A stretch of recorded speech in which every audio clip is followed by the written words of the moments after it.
All right, we're going to look at a dog info screen. There's several ways to get to this screen. One of them is from the compass screen. You just highlight the dog you want and press enter. This screen shows all sorts of information about your dog. It's got your dog's name.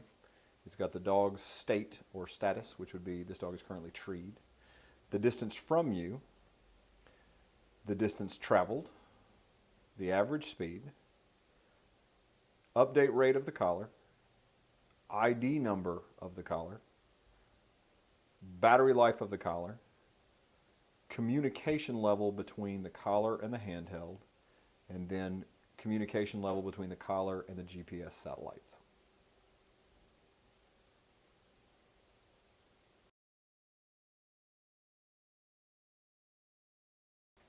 One of the things you can do in the dog info screen is you can change the dog's name.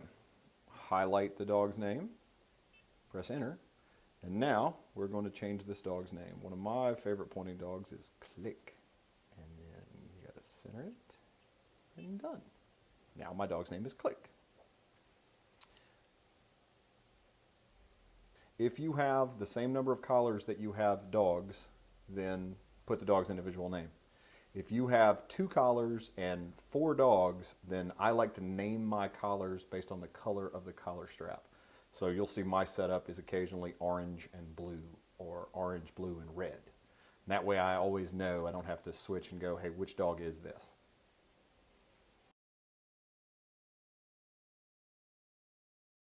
Okay, from the dog info screen, you have several options for your menu.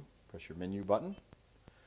Stop tracking, identify dog unit, communication settings, download track, delete track, change dog type, change pen, and upgrade dog unit.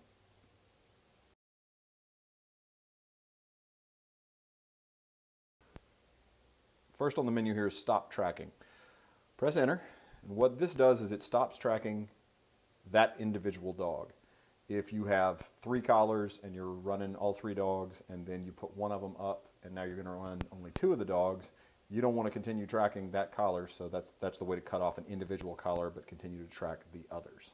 When you get ready to turn it back on, press menu and press start tracking.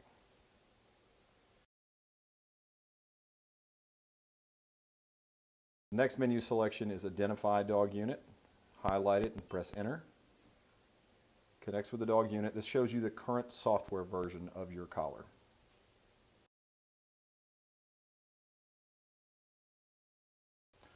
Next, we have communication settings.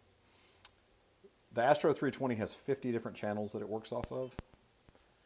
The collar automatically sets the channel, but occasionally you can get interference if you have a lot of Astros in the same area, or you're hunting with somebody and they're using the same channel that you are.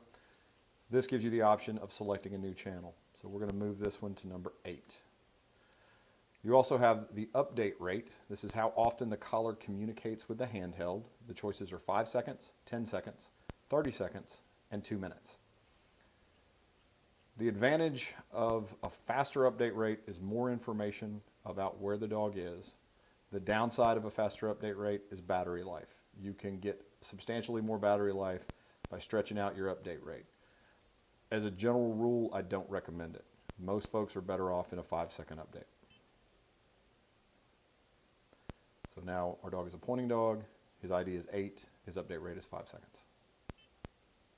One of the things you have to know about most of these menu options is that there is a short range communication between the handheld and the collar, and they have to be within about 1 foot or 1.5 feet of each other. You cannot make these changes at a distance greater than about 2 feet.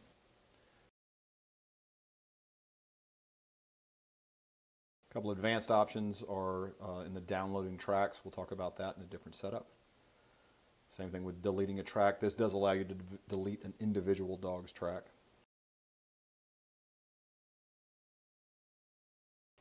Changing a dog type. There's really 3 different kinds of dog types. Auto, which is going to determine what it does based on what the dog's actually doing, if he's treed or if he's pointing. That's an odd combination. Most of us are going to either have pointing dogs, we're going to have treeing dogs, or we're going to ask for no alerts. So this is something that you can change. Right now I'm set up as a pointing dog. We'll switch it over to a treeing dog.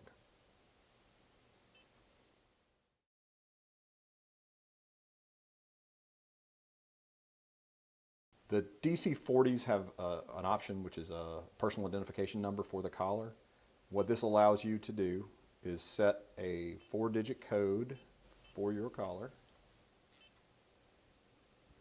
This way it has a pin lock in it now, so this keeps other people from being able to track your collar. It's a security feature that some people like.